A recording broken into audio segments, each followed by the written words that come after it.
Good evening, guys, and thank you so much for coming to the April 5th, 2020 business meeting. Can we all please stand for the Pledge of Allegiance?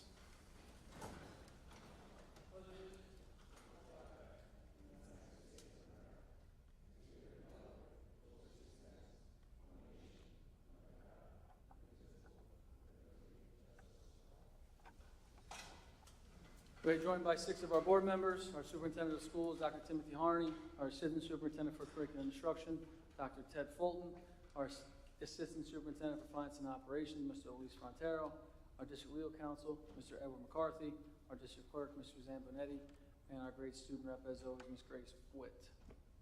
As always, there's 2 opportunities for the community to participate at the Board of Ed meeting. The first is just before the board takes up its agenda, and the second follows the disposition of all agenda items. As always, we ask that you please come to the podium in the back. Please state your name and if you live in, where you live in Bayport or Blue Point. If you do not live in Bayport or Blue Point, you must be voted in by a majority of the board and able to participate in public comment. As always, we're live streaming this. You can find that link on the website. And if you'd like to follow Dr. Harney on Twitter, you can follow him at BBP Soup, and you can also follow the school at BBP Schools. But it's a special night. It's always great when we can honor and reward some of our students for all their hard work. So at this time, we'll pass it over to Dr. Harney for the AP Scholars. Thank you, Mr. Miller. So I'll do this part first. So first, I'd like to welcome our students and our parents that are here and congratulate all of our AP Scholars that are with us tonight. That is a tremendous accomplishment, and so congratulations to every single one of you. We'd like to bring you up here, so I'm going to, introduce Mr. Haas, who's going to be bringing you up, so we have a little bit something for you. But again, congratulations to everybody tonight.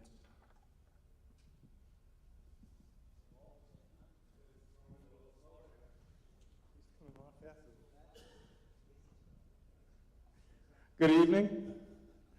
Dr. Fulton is going to join me in handing out the certificate. So I do want to first congratulate all the students, parents, for this great recognition. Tonight you're being honored as AP Scholars for the hard work and dedication you put in during your AP classes and saw the results on your AP test. So I'm going to call the names up. You come up, get your certificate. You're going to stay up here and line up so that we can take a nice group photo and you can smile for your parents. So once we have them pull up, feel free to get in a spot so you can take a picture.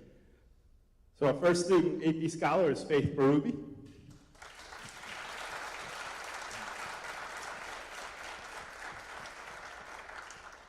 AP Scholar, Liam Dennison.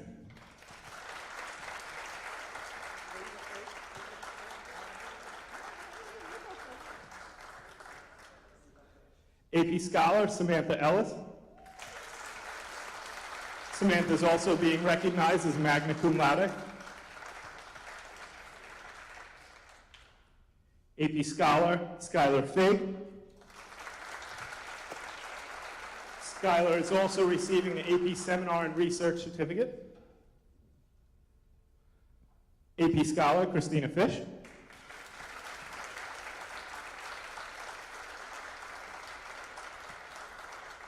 AP Scholar, Casey Hession.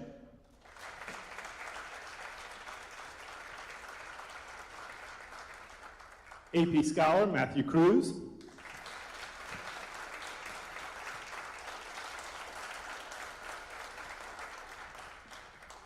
AP Scholar, Catherine LaFountain.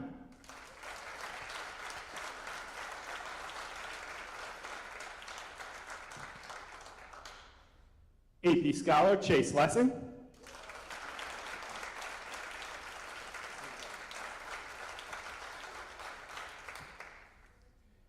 AP Scholar, Gavin Lacasio.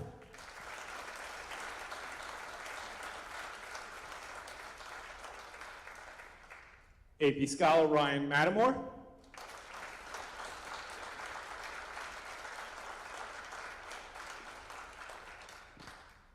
AP Scholar, Kathleen McKillop.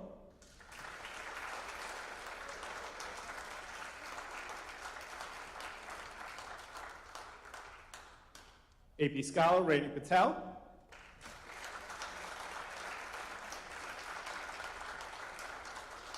AP Scholar, Stephen Schultz.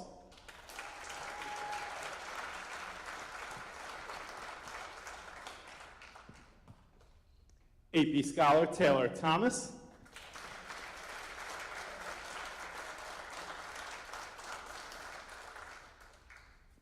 AP Scholar Gavin Trotter.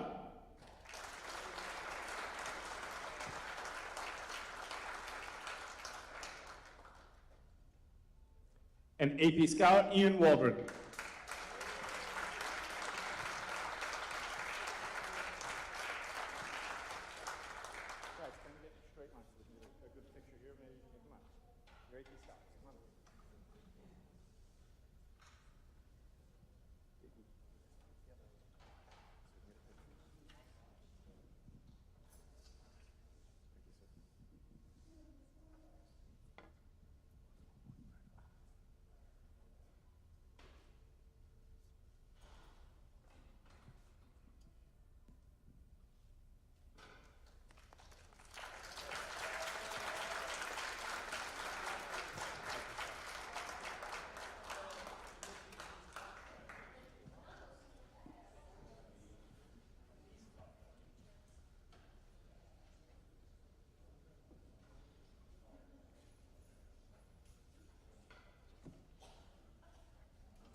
All right, guys, again, congratulations. At this time, if you'd like to go home for the night, this would be the time.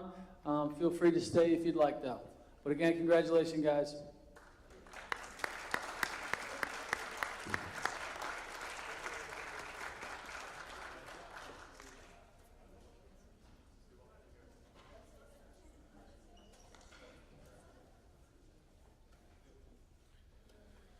All right, at this time, we'd open it up to the community members, any new or old business. If you could just come to the podium, state your name, Bayport or Blue Point.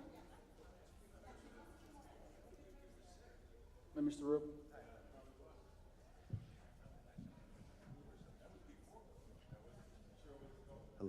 Hi, Patrick Roop from Blue Point. I asked this question about 2 months ago, I guess at that big board meeting in the gymnasium where everyone was all crazed, but I'm going to ask it again tonight. When is the elementary schools going back to pre-COVID hours?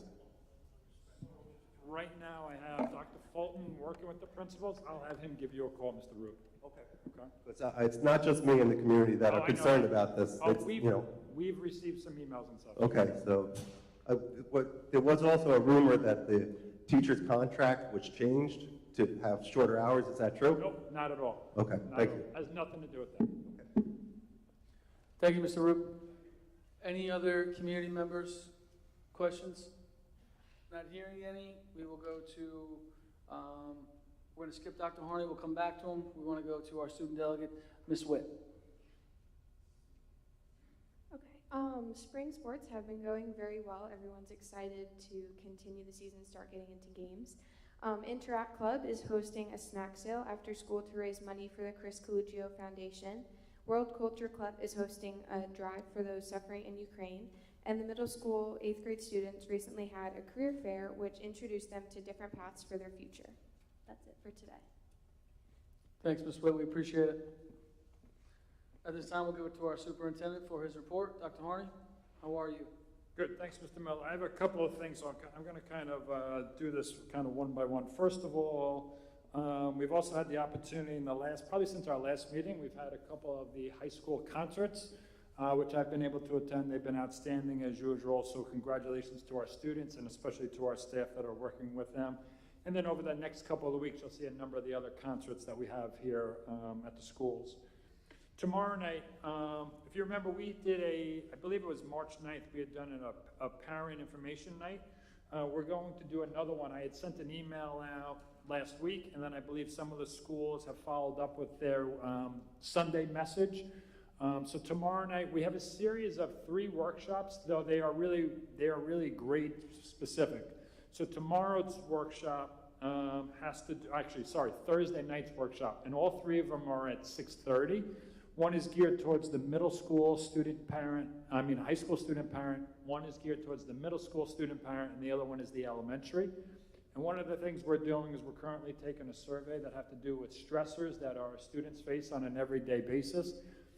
The same people that did the presentation, Family Services, who've done the one in March, are going to do these as well, and they're going to work on strategies with families on how to kind of talk about those stressors and kind of the best way to kind of maneuver through the stresses. So that is coming up, so I encourage anyone who's able to come to them. If you have students in multiple of the ages, I would suggest going to each one because it's going to be geared a little bit more towards that, that parent for the elementary, middle, and high school. That was the idea of this, so we could split it up. So that's kind of what we're doing. All three of them start at 6:30. If you have any questions about them, you can reach out to your buildings or myself or Dr. Fulton.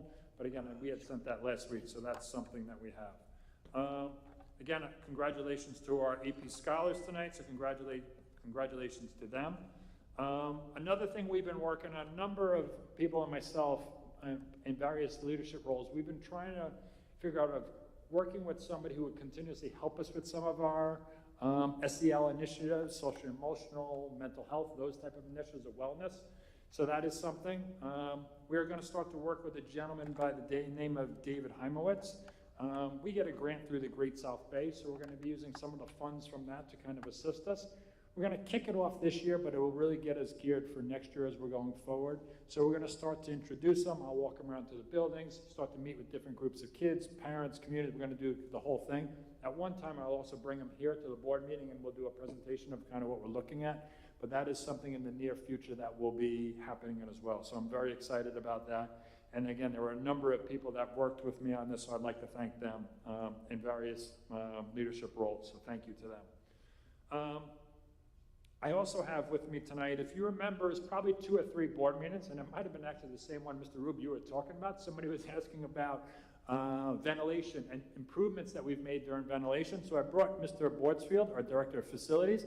He's just going to give you a quick overview. So I'm going to invite you up, Mr. Bordsfield, if you want to go there. Just kind of talk about it briefly, some of the things that we've done and things that we're still dealing through some of the funding we have. Yeah, I would use that one probably. All right? And then I'll take it back after that.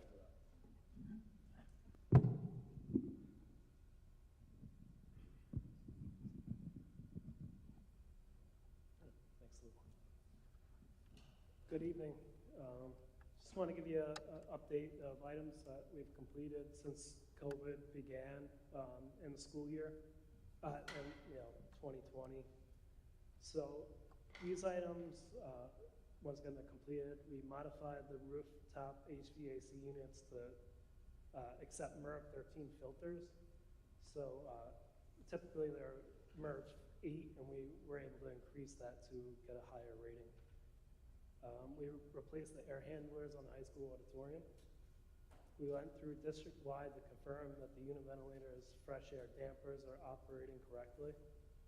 We repaired and replaced exhaust fans district-wide.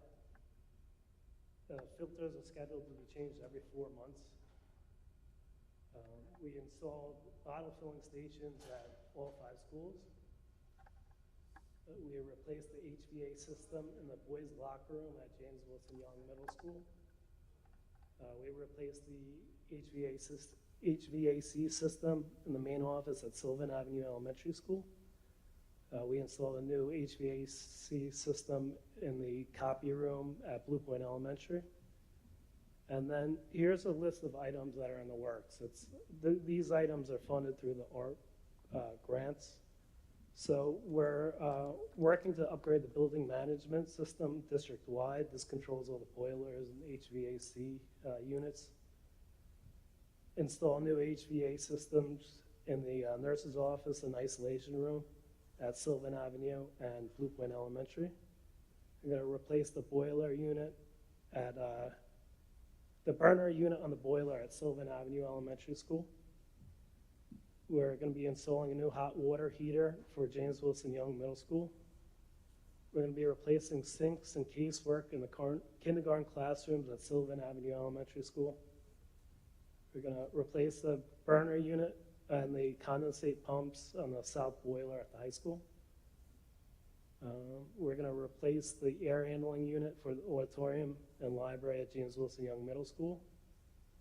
And we're going to be replacing the split HVAC units at the high school and Sylvan Avenue.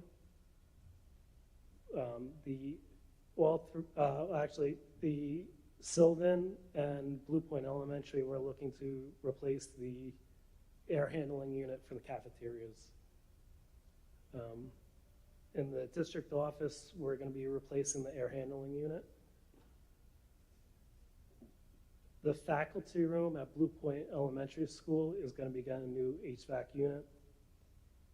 and we're doing, excuse me, we're doing improvements in the faculty rooms at all 5 schools. We're also going to be doing outdoor learning spaces at the 3 elementary schools and James Wilson Young Middle School. We're continuing to replace exhaust fans. We have a handful at James Wilson Young that's going to get replaced. And there's various rooms at James Wilson Young, room 223, 235, and 247, that we will be doing HVAC improvements to bring more fresh air in. And that's my list. So a lot of these items are in the works. We've been working with BBS, our architect engineers. So a handful of the items are on order, and then we'll also have to work on designs on other things. Thanks, Mr. Bortzfield, and I also know a lot of work, and thank you to our buildings and grounds crew, because they've done a tremendous amount of work, especially over the last 2 years. And again, not just on some of the ventilation, but a lot of the items, so I'd like to thank you for all their work. With that, I'll open it up to the board, if you had any questions, and then to the community, because it was a question that came from them, so. Any questions from trustees? Any questions from community members? Mr. Borchfield, thank you so much, sir. Appreciate it. Thank you, Mr. Turn it back over Bortzfield. to Dr. Harney. Thank you, Mr. Bortzfield, I really appreciate it, as always. And again, please thank everybody for all their efforts. So just a couple of things, and then we'll get to our presentation. So we do have a presentation tonight. I think it's budget presentation number 7. Mr. Frontario will be giving that. Just a couple of things. Last time we talked, just to give a kind of an update on pre-K, and if you have any questions, we'll take them as we're going along. One of the things let me give you a little bit of a timeline. We're starting to work on a draft of an RFP. Obviously, we have to work with the attorneys to do that. We're hoping to get that out in the next few weeks. The RFP would be out for a few weeks. If I remember right, it's about 3 weeks it's out. Correct, Dr. Fulton? That is correct. We have a choice of how long we can put it out. Traditional RFPs are 2 weeks, but we're looking at a 3-week window, and we actually hope to have the RFP out hopefully by the end of this week. So, okay, so then that's that. And then once the RFP is done and we get that established, and then we'll look to probably do the lottery. As we said, it would be 44 students, 39 for in-district and 5 if someone were to meet the requirements of the CBO or the RFP. We would have that, so that would put us at 44 students. So that would probably be sometime in May that we'd have. And then really for the next number of years, we would be able to do the lottery a little bit earlier, but this year we have to do the RFP and all the planning, so that's kind of the plan for that. Also, one of the things last time during the presentation, we had mentioned that we could tuition students in. We've actually done some homework on that, and we're actually advised not to do that because it will have an everlasting effect on the overall budget. So we will not be doing that this go around, and if you have any specific questions to that, we'll take them a little bit later on, or you can always reach out to Dr. Fulton as well, so that we have that as well. Also, we're going to go into the budget in a little bit, and one of the things you're going to see, a couple of the things you're going to see in there. So we were asked to put together a couple of scenarios for the budget, and Mr. Frontario spent a lot of time on this, so I'd like to thank him publicly first for all his work, and all of the leaders within our district, because they've had to get him all that information in a timely manner, so thank you to them. So really where we are as we're talking about this is, we've talked about transportation in the past, and over the last couple of weeks, we've been doing a little bit of research, and the research on is whether we had to do a referendum or not for the transportation, because a lot of us, including myself, were under the auspices that we would have to do that because it was going to be a transportation. What we have found out in speaking to our legal counsel is it really can just be an item within the budget because it's based on safety zones, not because of mileage.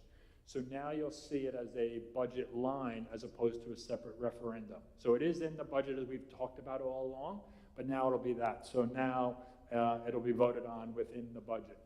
And with that, before I move on, we've also had an inquiry from a community member about something they actually did some research on from back in the early 90s in regards to mileage and stuff. So with that, I'll turn it over to Mr. McCarthy. Is he on? Down there. Yes. Good evening to the board. In response to those comments by Dr. Harney, the Board of Education and the central administration of the district greatly appreciate the hard work of a resident of the district who supplied the history of transportation referendums in this community dating back to 1962. The district's own internal review of the history of those transportation referendums has revealed that the Board of Education is in full compliance and is presently adhering to the latest approved transportation referendum as approved during the year 2019. Specifically, the district's current voter-approved transportation and mileage minimum distances are as follows: 1.23 miles for grades K through 5, 2 miles for grades 6 through 8, 2 miles for grades 9 through 12. It should also be noted, as Dr. Harney just indicated, that the Board of Education is expanding transportation by adding student transportation within child safety zones in the 2022-2023 budget upon the community's approval of that budget.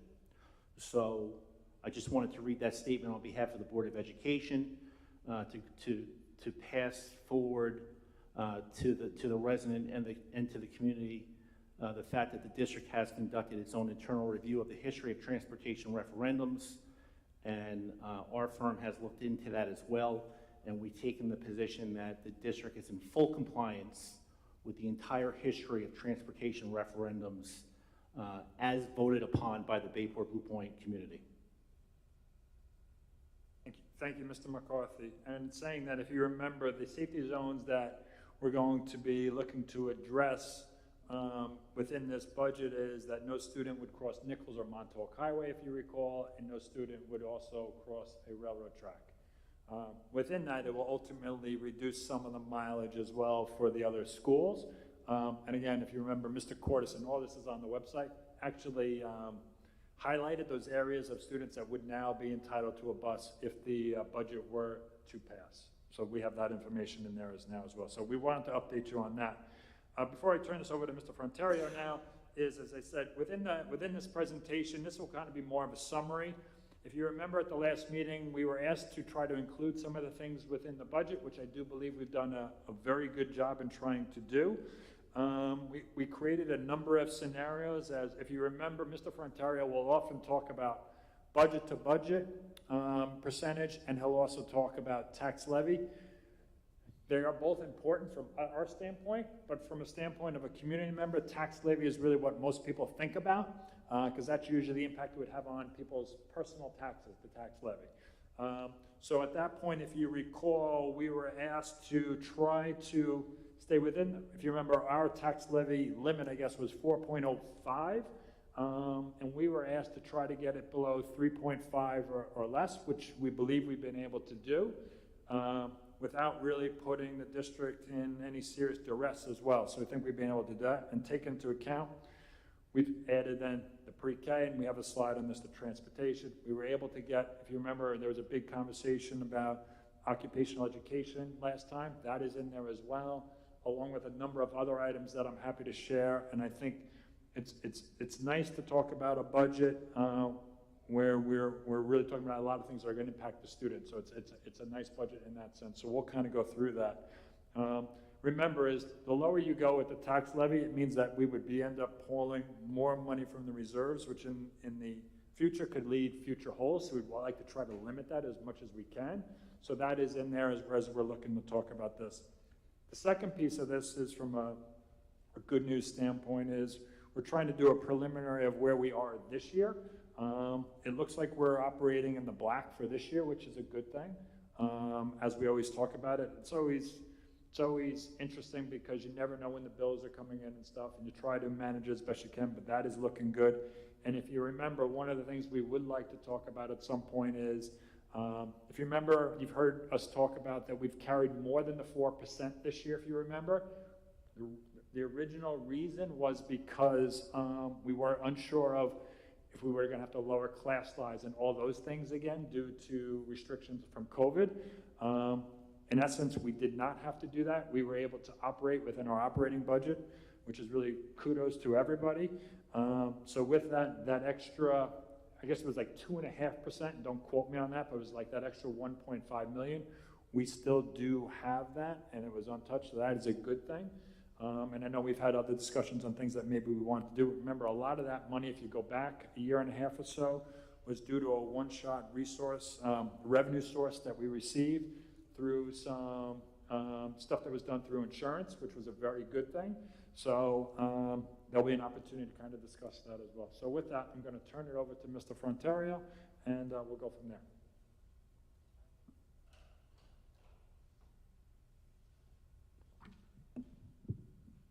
Thank you, Dr. Harney, and good evening to our board members and our community members. This is, it's hard to believe, budget workshop number 7. We actually started, 7 keeps repeating itself, but December 7th was when I made my first budget presentation. And at that time, I foreshadowed where we might be headed and how I would be torturing everybody with too much information. But frankly, at least one time a year, everybody should see the information I presented, and certainly no one could say that it isn't done in a most transparent manner. So, overview for tonight. We have a very specific process for tonight. We want to review the expenditure items to be added to the proposed 2023 budget, decide which items will actually be added, and maybe it'll be all of them, as Dr. Harney foreshadowed. Consider revenue scenarios. We did get some direction from the board that it should not exceed a 3.5% tax levy increase, and so we have a couple of scenarios to show that and to reach consensus as to where the tax levy increase should be, and of course, where the budget increase should be. In terms of an agenda, we have our goals, we have our budget development calendar, which changed a little bit, determining expenditure changes for 22-23 in terms of what we might add, consider various revenue scenarios, any state aid update, which I wish we had, but the budget is being delayed up in Albany. It was an April 1 deadline that has since come and gone. So we'll see what happens. There's a lot of machinations going on in Albany at the time. But hopefully, as soon as we have some updated information, we can share that. The next meeting date will be April 12th, and the charge to the school board, so to speak, is to adopt the budget on that at that meeting. That will be presented to the voters on May 17th. And of course, any questions that we might have. Again, district goals, this is why we get up every day. This is our mission, and this is why we're here to serve the children and the community. And I think we do a very fine job. I mean, I've worked in a lot of places in this world, but Bayport Blue Point is really a phenomenal place to be. Our calendar, you notice the arrow shows April 5th. I actually changed this calendar because April 5th did not exist in our planning. It was an added meeting by the school board, a very important one, that of course, because we need to make some decisions. As you can see, April 12th will be the meeting that the budget will be adopted. And April 27th is a meeting that has also been changed slightly. That's why I haven't read. It was originally the 26th. Now it's the 27th, and that's basically because of the BOCES vote that we need to take. And lastly, May 10th, which is our budget hearing. It's a statutory requirement. We have to have one. Of course, all the heavy lifting with respect to the budget is all done at that point. There are no changes made. It's just a perfunctory kind of requirement that we do. So we say, here's the expense side of the budget, here's the revenue side of the budget, and thank you very much, so to speak, when we reach that point. In the past couple of workshops, specifically workshops 2, 3, 4, 5, and 6, the Board of Ed and the public were presented with a lot of information about the functional areas of every budget. That's where I mentioned the torturing, because it was showing the dollar amounts in a particular area, how the dollar increase with the proposed budget, the percentage increase, and an explanation about what each budget area funded, and if there were people included in that, full-time equivalents, etc. It was all presented, so you have an idea exactly what we're talking about when we talk about a particular line in the budget. So here I'm showing you, with less torture, a summary of all of those functional areas that I covered in much greater detail. Something like this will probably end up in our budget newsletter as the expense side of the budget summary, and then of course there'll be one for the revenue side. Now, it's important to note that this scenario right here that you're looking at for 22-23 is the one I've been talking about in all the workshops since the beginning, and that is basically our maintenance of effort budget, our rollover budget, which brought all our staff forward. I factored in any cost increases for health insurance or retirement system, but there was no new initiatives added at this time, and that was a budget increase of 2.99%. You see the $76,972,535, which is our current budget we're living. The proposed budget at the moment, at the time that we were talking, was $79,276,512, $2,303,978 increase, or 2.99%. And again, that's without any new initiatives of any type. This is taking all our current staffing, all the other information we know going into 22-23 that we'll be facing, and building a proposed budget. And that's the way it looks in terms of summary format, general support, instruction, pupil transportation, and debt service, and this is what we're currently looking at. Now, we wanted to talk about, and as Dr. Harney discussed, what things we are proposed to be added to this budget, and that will bring it up. So if you look across the very top, you'll see the proposed 22-23 budget, the number I just mentioned, $79,276,513, a dollar increase of $2,303,978, and a percent increase of 2.99. And to the column all the way on the left, dollar impact of increases and the explanations as to what we would be doing. First item on the list is we would be adding 4 buses to implement the child safety zone at a cost of $370,680, current number. In terms of universal pre-K program, you'll notice that that's a 0 because we'll be able to work with existing staff. 6th grade SEL course, also something where we're working with existing staff. The high school, at the last meeting, you may have recalled, if you had heard it or had been in attendance, there was a lot of interest and expression by parents to add some spots for BOCES occupational education. And the board heard that and certainly supports that, and so we added 13 additional seats to BOCES occupational education programs at an additional $194,023. In terms of special ed programming and staffing, we did mention that there have been some machinations and changes that need to be addressed. That's an additional $80,000. Dr. Harney, I know, mentioned at the last meeting about a full-time social worker. You'll notice that in parentheses I showed general fund. That's because that's going to go into this budget that we're talking about right now at $80,000. The full-time social worker federal fund, 0, is because it's being covered by federal funds that we have received from the CARES Act and so forth. So we're going to be using that to fund that position. Of course, whenever you fund a position in federal funds, you'll run the risk of it running out at some point, and we'll take that chance so we can have the services of 2 social workers. But one will be, again, funded from federal fund. Middle school musical production, it was requested that that be added, and we picked up a number of $20,000. And lastly, 6 new clubs at the secondary level for an additional $16,426.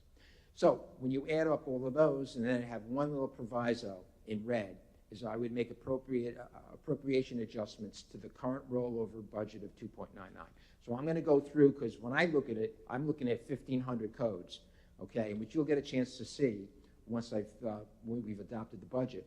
But those codes, I'm going to go through and with a scalpel reduce it by $80,000. So our increase to the proposed budget would be $681,129, which equates to a new proposed budget of $79,957,642, $2,985,187 increase, or 3.88%. So we would go from 2.99 to 3.88 based on this budget to budget. Budget to budget increase. That is correct. We're not talking about tax levy. That's in another spot. So this is the budget being increased by going from 2.99 to 3.88, with the additional dollars recognized of $681,129. Okay, so now that's the summary, how it would look. How it looked before, you saw it was at 2.99, the budget we've been talking about. The areas impacted by these additions are the instructional areas and pupil transportation. Pupil transportation, where the safety zone money will be added. All the rest of them are basically involved with the 2000 series function codes, which are all instructional delivery of services to our students. And in terms of summary, this is where we want to get to tonight as a decision about our allowable tax levy increase, and our budget-to-budget increase. You'll notice that the column to the right, tax levy increases, the numbers in parentheses are the numbers that we can, for example, 4.05 is the allowable tax levy limit that we can increase our tax levy by and still be in a compliant budget, meeting the tax cap requirements of the law, because we have some additional capital exclusions that we were able to do that. But as you can see, in a few instances where the tax levy, allowable levy was higher than the board chose to levy ultimately, because it shows in red what actually got levied. So last year is a prime example. For 2022, 21-22, the tax levy cap was 4.22%. So tax levy could have gone up by 4.22% and still been within the allowable levy cap. But the board chose to have an increase of 2.94, because you can't go higher, but you can always go lower. And at that time, the budget-to-budget increase was 1.81%. Tonight, we want to decide ultimately if our budget-to-budget increase is going to be 3.88. This chart will reflect that, and whatever the tax levy increase is, if it's 3.49 or 2.99, it'll be reflected here, and I'll update that at our next presentation when you see that. Mr. Franteri, can we just take notice of, just if people have a question about, and we talked about this in the BAC as well, is the 3.88. If people are looking at that, one of the things to also take into consideration is our bond has finally come due. That's one reason. And then also, we also have the debt from the library coming on. Though we receive the revenue, so it's a zero gain, zero net, so it doesn't change anything from our tax levy. But for example, if we didn't have that, the budget-to-budget increase would probably be about 1% less, just so people are aware of that. I just think it's an important note. And again, we knew that was coming. It doesn't impact us. We're a flow-through for the money, but people should just be aware of that when they're looking at that. If you remove that, we're around 2.8 something thereabouts, just so Correct. You know, okay? Yeah, in fact, what I just learned the other day, I think, was that the budget-to-budget increase for 21-22, the year we're living now, shows 1.81, but apparently the library debt actually hit that year, but was budgeted net, meaning it wasn't included on the expense side or the revenue side, and I didn't know that until yesterday, to tell you the truth. But frankly, best practice would be to include it in a budget on the expense side and also include it on the revenue side, so it has a net zero impact on your tax levy, but does reflect what's actually happening, because it is running through our books and then going to through the library. So that came as a little bit of a surprise to me, but that's why it was down about 1%. I was scratching my head, not sure why. Now it made perfect sense to me. Anyway. Okay, in terms of some revenue scenarios that Dr. Harney mentioned in his opening remarks, at our last meeting, the board mentioned that they would like to stay at 3.5% tax levy increase or less, let's say, or no higher than. So these four scenarios are points in time, and give you some information about where we're headed. The first iteration is scenario A, and this is with a tax levy. If you look at the very top line, tax levy is our largest form of revenue, and so it is always presented that way at the very top of the list. And our tax levy at this point is presenting showing a 3.49% tax levy increase. You'll notice, and I don't know if you can see it here because I see there's a process bar and kind of blocking it, but this budget is the 3.88% increase. So the budget I mentioned with the additions at $79,957,642 is what we're showing on the revenue side. We need to, whatever we have on the expense side, we have to have the exact same numbers on the revenue side. And so these revenue scenarios match our new proposed budget with the additions that I just outlined. So when you look at the dollar increases, it's the same. The budget to budget increase is 3.88, not to be confused with the tax levy.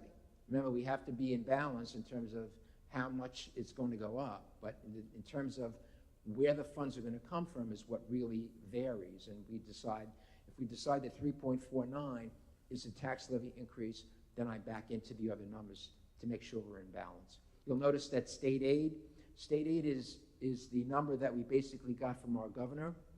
We haven't been able to change that number. Hopefully it'll go up and not down. Usually that's the case, but unfortunately we don't have that information now, and we actually may not have it once the board adopts the budget. And if that's the case, we'll run with this number, and if it comes in higher, that additional money becomes fund balance that we will end up using at some point in time on the revenue side.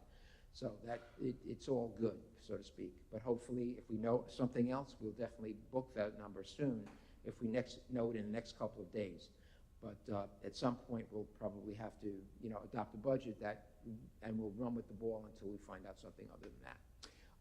All other revenues, we basically are seeing an increase there because, as Dr. Harney mentioned, the library is going to be paying us for the principal and interest on the bond. It's going to come in the all other revenues item. Also, tuitions are in there. Our morning program for students is in there. And refund of prior year expenses is in there. Insurance recoveries is in there. There's a whole bunch of things.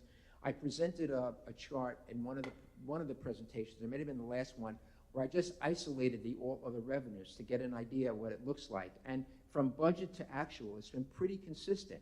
So the only thing that's really being changed here is the fact that the library is going to be giving us about $1.2 million. So that's a good thing, because if the other things are fairly stable, we can really count on the additional $1.2 million coming in as well on the revenue side. So I'm pretty much booking that, and I'm being careful. I'm being conservative in that regard. So that is an additional showing a $2.2 million number of about $400,000 increase. The appropriated fund balance, which is the money that we have available to give back, is not changing at this point in this scenario. And the transfer from reserves is really a best practice. Having lived through a number of controllers audits where they've come in and said, your reserve balances are too high, or you're not just supposed to budget and then put money into reserve and never touch it or never use it. So this is a best practice where we would appropriate a little bit more than we did in the current year in terms of transfer from reserves. And then when we have available fund balance at the end, we replenish them and keep going as a going concern, so to speak. So again, it's a best practice. So this is a scenario with a 3.49% tax levy increase. We are in balance with our proposed budget, with the additions that we just talked about. And again, it'll never be exactly a perfect science, but we're definitely in balance, and we can run with this and be comfortable that we're in good shape. Ergo, the next scenario B, similarly, a 2.99% tax levy increase, and it's not magic. The balancing factor is I just increased the all other revenues by a like amount, because I held the appropriated fund balance at the same spot, and the transfer reserves, I didn't increase it any more than we were already increasing it. So we're in balance at a 2.99%. Scenario C, similarly, made the 2.89% increase in the tax levy, and whatever differences there were made up for in all other revenues. Other than that, everything stayed the same. And lastly, in scenario D, 2.59% tax levy increase. Here, to be a little more conservative, appropriated fund balance was increased by $200,000. So between the all other revenues and an additional appropriated fund balance, we had to make up that difference, because remember, we always have to be in balance with our expenditure side. And in all of these scenarios, all four of them, we all equal the proposed budget with all the additions at a 3.88% budget-to-budget increase, but supported by a tax levy increase that has other sources besides tax levy to get us to that balance. And again, tonight, hopefully we'll know what our budget-to-budget increase will be with additions or any changes to that, and what the targeted tax levy increase will be. That on April 12th, which is next week, I would present a very truncated straight to the point, PowerPoint that says, here's the budget that we're looking to put forward to our community on the expense side. Here's the revenue side that we are going to use to balance that budget, that expense side, and then we'll go from there in terms of an adoption. And that's again April 12th. Final review of proposed 2023 budget. Board of Education formally adopts the proposed 22-23 budget to be put forth to voters on May 17th. And any update in the state budget will be available. I'll present it. Questions? Thank you, Mr. Frontario. Open it up to any trustees for any questions. Mr. Johnson? I just wanted to point out a few things. I don't want to beat the dead horse, but so we're looking at the increase, the two largest increases that we have, transportation and BOCES. We're looking at the budget increases for the expenditures, but I think it's important to realize that those are funded 50 to 60% from the state. So you're going to see a revenue increase by 50 to 60% of that a year later. So those aren't straight up costs to the district. Those come with additional revenue.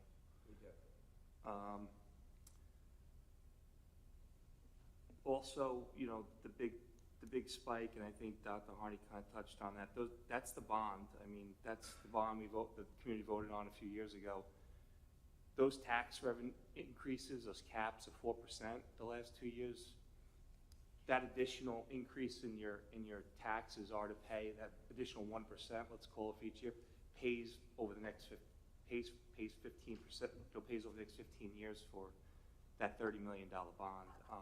Right, and I think we've done a great job at coming under that number, despite, you know, that's what it is, 2.94%. So we're looking at, you know, 3.5% or less. Over the last 2 years, we're coming in at almost 2% less than the tax caps. The goal is always to come in under the tax cap, hopefully less.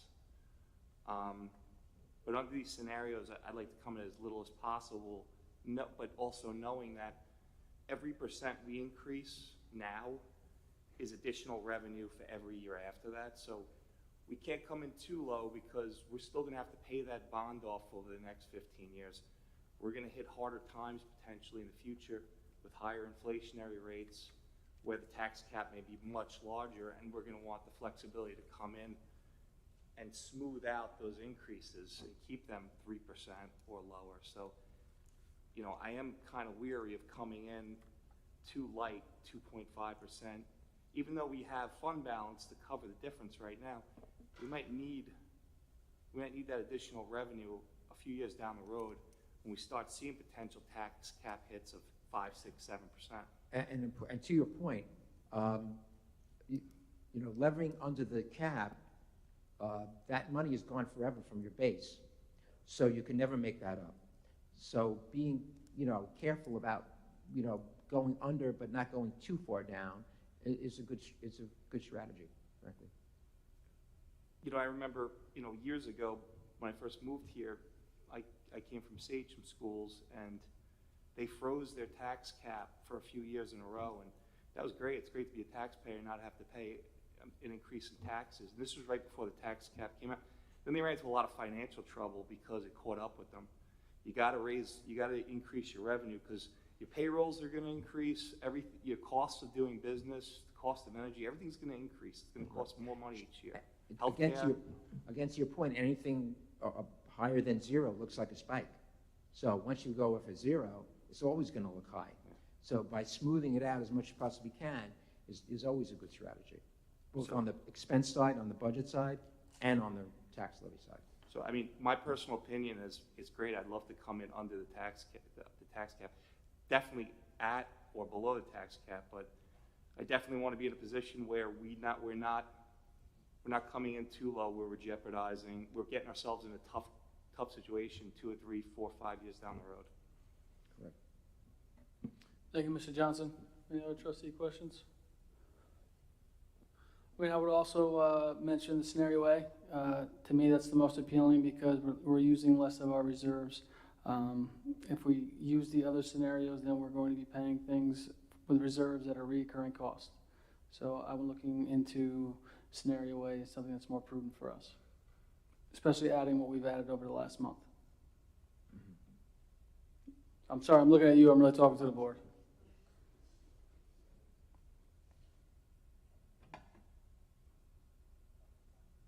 Yeah, Dr. Harney.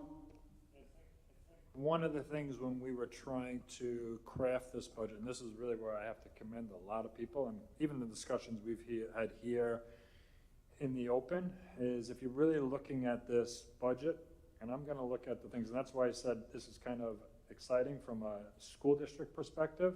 If you're looking about things that we're trying to add to this budget, where really over the last 2 years we've been talking about, okay, can we do this, can we do that, due to concerns about COVID, and they were rightfully so. But if you're talking about the child's home safety, right, so there, and as Mr. Johnson alluded to, it's almost half of what we're talking about in this addition. It's 4 additional buses, takes care of a number of the safety zones, and then the other piece that really you won't see here, it reduces the elementary probably, and again, depending on where you live, close to around 4/10 to a half a mile. So that's stuff that it will be picked up, but we will always refer to it as safety zones because that's how we have to do that, but just so people are aware. The pre-K, we're going to be able to use our staff, which is very exciting to me. I think that's a very good piece. From our classroom teachers to our specialty areas, I think that's huge. It's interesting because of some of the things we've seen in enrollment, we're able to do some of these things, which I will say is something we've been talking about for years. So I will say there's been some planning behind the scenes by a lot of different people, which allows us to put some of these things in. We talked about we put a committee together this year and we tried to figure out what else we could do in terms of an SEL. So we added an additional course at our 6th grade level, where that, I think it was, health was a half year, every other day, where now we'll go a full year. And the second part of the component is really going to fall on mental health, wellness, SEL. So that to me is very exciting. Obviously, we've spoken about the addition of the OC-Ed, where we're going from 28 slots to 41 is what we're putting in there right now.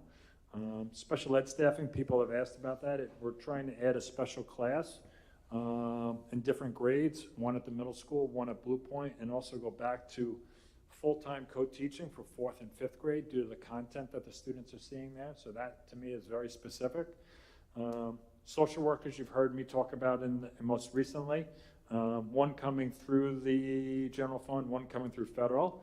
At some point, the one in the federal in a couple of years will have to come into our fund, but so we figured we could do it one at a time as we're trying to kind of take care of that. As came up last time, the musical school production came up, which is something we've been talking about a lot lately. So we were able to add that. 6 additional clubs, and the only thing I don't know is them off the top of my head. I know one is robotics. I don't remember, so we'll get people that list so we have that when we're talking about the budget. And then we are talking about adding, quote unquote, I don't know what it exactly looks like yet, but a wellness club to each of the buildings. So when it says K-12, it's one at each building is what we're talking about there. The reason I bring this all up, it's one of those interesting things is what I am probably the most proud of in terms of, it's really something for everybody in terms of students. And I think that is again, kudos to everyone who really put this together. And Mr. Frontier has been playing and crunching numbers since December. So thank you to him. So that will be some of the things that we'll talk about when we're out and about. But I just wanted people to hear that a lot of work went into this, and there's a lot of good things that we're trying to kind of put back into the budget. Thank you, Dr. Harney. I would just open it up to the board in regards to the tax levy in the scenarios. Does anybody have a scenario that they believe they'd like to move forward with? I mean, I'm looking to move forward with A, but I also understand I want to open it up to you guys to see if you believe that is prudent. Mr. Johnson? Yeah, I mean, I'm going to echo what Dr. Harney said. I discussed this earlier with Tim. I've between the BAC and being on this board, I mean, seven years, maybe a little longer. I've never seen a budget that accomplished so much more as far as getting just what we have and keeping that in place, our programs, but adding to our programs, clubs. I mean, it's really covering a lot of holes that we've had in this district. I mean, and we have a chance to do it at less than, you know, 0.5% to 1% below the tax levy cap, and be kind of on our way to paying off a bond that we fully implemented. I mean, it's extremely impressive. I'm fine with, for everything I said before, going out with it. That's been my goal. 3.5% is, I think, is pretty prudent. We don't know what the state aid's going to come in at. We have conservative numbers.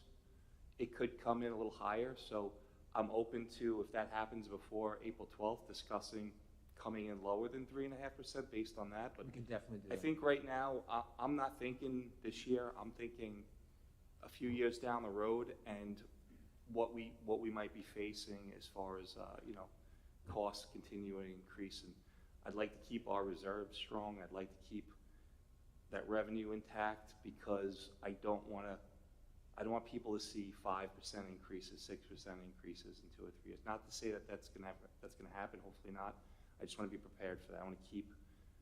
If we get into a place down the road where we can really keep, you know, have really low numbers, then that's even better. So, but right now, I think we got to look towards the future and see what's going on. Right now, there's a lot of unknowns.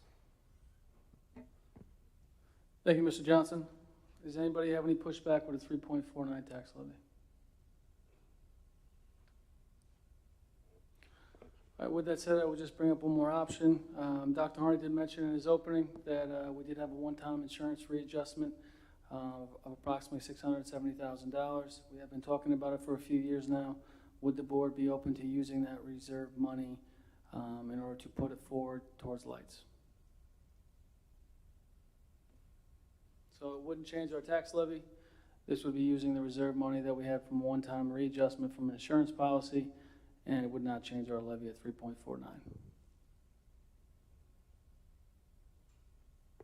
Mr. Miller, I think that's a great idea. I think this is one-time funds that we can use specific for this occasion. So I think, and it would value the community, and especially something that we spoke about in the past. A lot of these young athletes had their seasons cut short because of COVID or eliminated.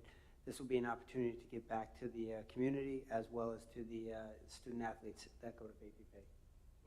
Thank you, Mr. Krug. Any other? Dr. Harney? Just, I guess, so that everyone can understand, is what I was alluding to before, is you're really talking about that money that is over the 4%.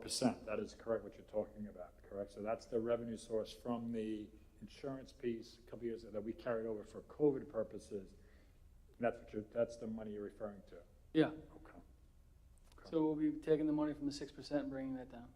Right, so then we would return back to the 4%, which is what we're supposed to do. That's the most prudent. And then we would be using some of that money, because if you remember right, it was about 1.5 over the 4%, 1.5 million, I'm sorry, about over the 5%, which we would not use for, that wouldn't, I don't believe that would be what the lights would cost. And then the other piece to that would then would go back to the reserves then. I agree to that. Okay. Yeah. And which That we keep would do us- that by we the would end be of over the the year. 4% again. If depending we on kept it, we would, yes, Yes. but we should, it needs to go back. Yeah, I guess I'll dive, because I remember, it's not just the insurance adjustment. There's a lot of factors that built towards that. Not just over conservative budget because of COVID. You know, we did. I mean, a good chunk of that money came in from shutting down 2 seasons of sports and transportation for, you know, several months. That's where a big bulk of that money came in, and I know the consensus and just discussions has been, how can we give that back to the community? I will also say this, that yeah, we do have to come in, so we do need to find something that will add value to this. You know, we need to find the one-off, and I do think that this has been something that I believe the community was promised in that $30 million bond. I was at the meeting. I know that, you know, that was part of what was socialized to the community. I just think it's making a wrong of the past a right. Thank you, Mr. Johnson. Any other trustees about the lights? Just that I'm in agreement with what's been shared so far.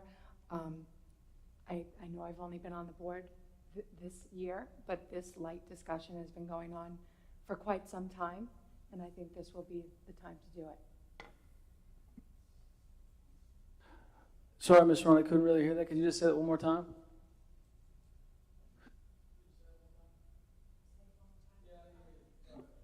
Oh, I thought my microphone was working, I'm sorry. I just wanted to agree with what's been shared so far about the lights. And although I haven't been on the board, this is my first year.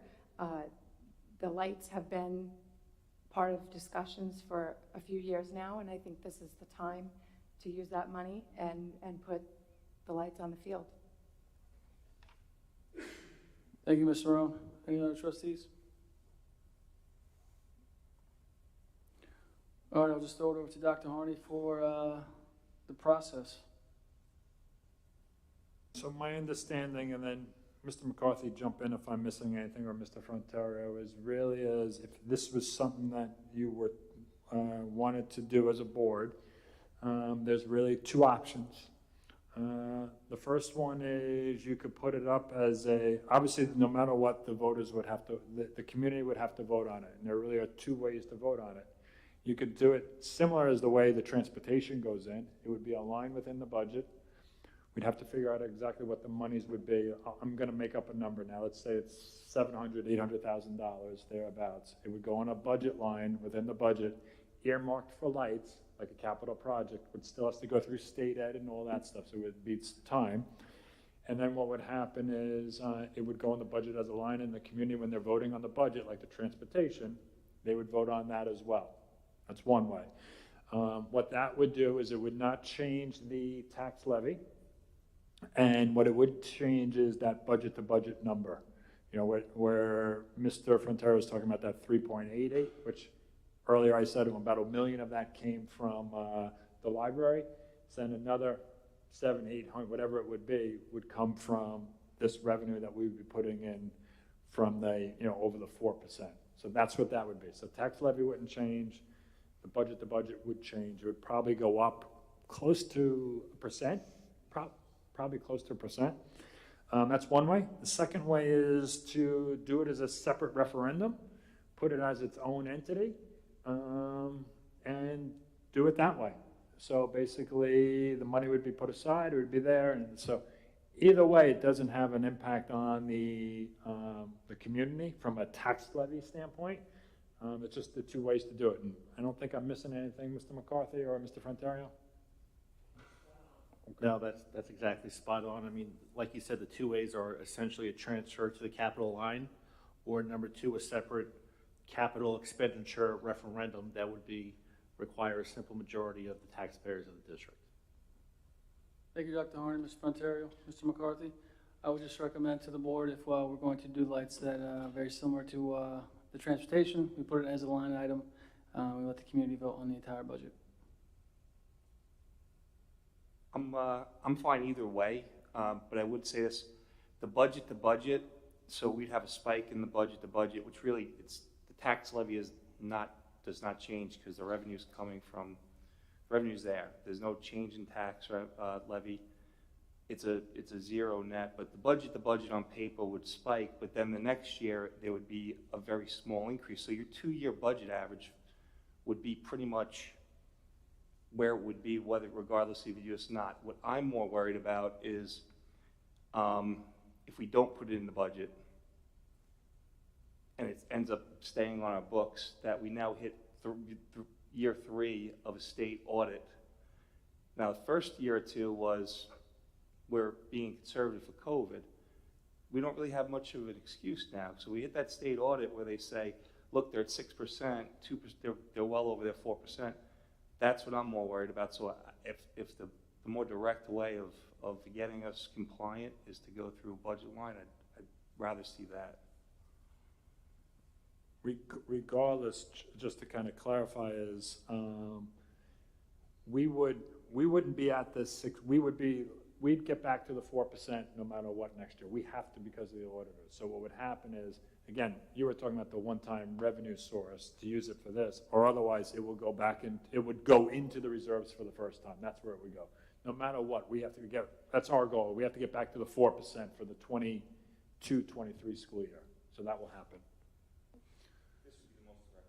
You can do it that way, yeah. Thank you, Dr. Harney. Thank you, Mr. Johnson. Mr. Brodsky? So I'm going to differ in opinion from Mr. Miller and Mr. Johnson about the way to approach this. In the past, when we've discussed this, I've raised the potential for a referendum associated with this expenditure. I'm pretty consistent with thinking that that's the right approach in this instance. You know, that we're talking about the need or the desire for this to be an expenditure for the district, and that need and desire being out there. So I'd like to see that just as a separate line item of vote to verify that before we allocate that money. Thank you, Mr. Brodsky. Yeah.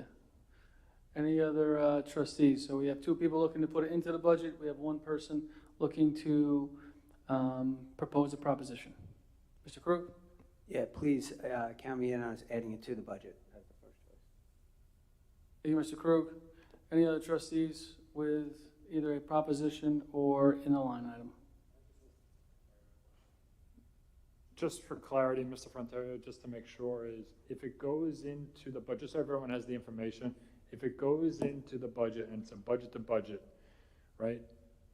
What if, and our percentage jumps another %, let's say, right? From the budget to budget. Yeah, let's say that. And again, just to clarify, any long-term effect that it would have on the district? Okay.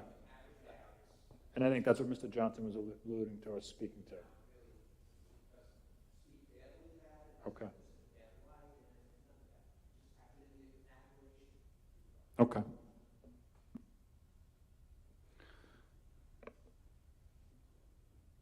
Any other trustees? We're looking for a motion then, or do Ms. Rowan and Ms. Pendola want to weigh in on their thoughts with a proposition or a line item?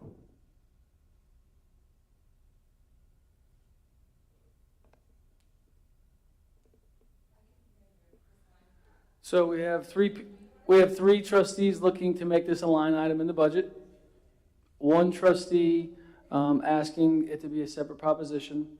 So either we can do it as a motion, or you can provide your perspectives. Okay. I see both ways of doing it, obviously. And I would really like to hear from Mr. Frontieri about really what other implications would there be if we put it into the budget versus leaving it separate. And because in my thinking, this is a project that we're pulling money out from and expected to use it because it's there, correct? Yes. Okay, so would you be able to just tell me a little bit more, or tell us a little bit more about the implication of putting it, if there is any implication, in putting it in the budget versus putting it separately? I think this is where the board has the advantage over me, in the sense that you know the community well. And everyone understanding that this is, a one-time kind of thing that they'd be adding to the budget and seeing it increase in such a manner, and the support for the community is there if they understand it. They recognize the fact that the tax levy is not being impacted. It's whatever it is. If it's 3.49 or 2.99, it still is, even if the budget is going up to 5% or close to 5%.